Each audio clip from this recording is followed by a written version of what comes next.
When a young boy died in a car crash, he says he went to heaven.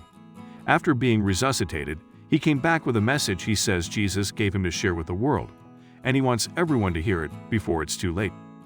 Landon Whitley was in the backseat, riding home from church with his mom and dad on October 19, 1997, when tragedy struck.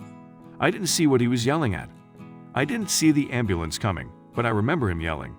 That was the last thing I heard from him, Julie Kemp, Landon's mom, recalled, according to Fox News. The he she is referring to was her husband Andy, and the ambulance she speaks of broadsided their car in an intersection. Landon was just 8 years old when the ambulance, returning to its station, T-boned his family's car at an intersection. His dad died instantly. Rescuers stabilized Julie but didn't realize Landon was also in the car. They couldn't see his body because of the damage that was done to the driver's side of the car, and Landon was sitting behind his dad, Julie explained. When they saw Landon's shoe, however, they began to search for a child's body, CBN reported. They eventually found Landon, but he wasn't breathing. Resuscitation efforts began immediately, then he was life-flighted from the scene. He died 2 more times that day. Each time, he was brought back to life, but he wasn't out of the woods.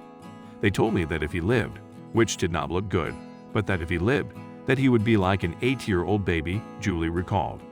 He would not know how to walk or talk or to eat because of all the brain damage. I was so desperate that was okay. I would take that just to have him. He was all that I had. As her son fought for his life, Julie had to lay her husband to rest. At his funeral, she admits that she felt abandoned by God. I was very disappointed, heartbroken, and when I'm sitting at the funeral, I'm fussing at God. I don't understand why this happened, she said. I don't understand why he didn't send angels to protect us. But in the very next breath, I'm praying as hard to him as I've ever prayed in my life for Landon to live. Although Landon suffered massive head trauma during the accident and was left in a coma, hooked up to all kinds of machines to keep him alive, after 2 weeks, the boy opened his eyes and answered to Julie's prayers.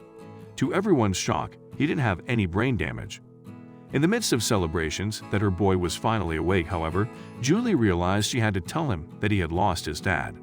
He had scars on his face, and his head was just full of hurt. And I didn't want to hurt him anymore, Julie remembered. So I asked Landon, I said, Landon, do you know where your dad is at? And he told me, yes, I know where he's at. I saw him in heaven. That's not all Landon saw in heaven, either. He saw family friends who had passed before and siblings he never knew he had. He looked over to me and he says, oh Mom, by the way, I forgot to tell you. I saw your other 2 kids. And I just looked at him because I wasn't sure what he was talking about. But I had 2 miscarriages before Landon was born. And he saw them in heaven, Julie said. We had never shared that with Landon. He did not know that we had lost 2 children before him. I knew that they were my siblings even though no one had ever told me about them, Landon explained, just being in heaven. I guess you know your own, or you know who everyone is. Each time Landon died, he said he had a different experience in heaven. During his 3rd visit, he says he met Jesus and was given a message and a mission. Jesus came to me and told me that I have to go back to earth and be a good Christian and tell others about him, Landon shared. I just want people to realize that Jesus is real, there is a heaven, there are angels, and to follow his word, and the Bible, and life does get better at the end. Following the command Jesus gave him that day, Landon and Julie now use their experience to help others who are struggling with loss and are in need of hope. I know I'm doing it for Jesus, Landon added. I know that he's real. I know that angels are there. I know that there's a heaven. I've seen Jesus. I know he's there.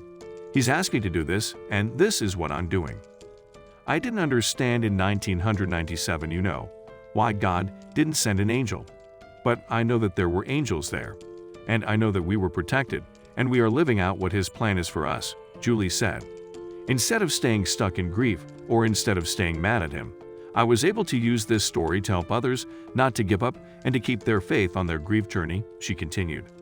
It is a huge blessing that I get to watch my child tell others about Jesus, Julie added. He is always willing to let others know that there is a heaven.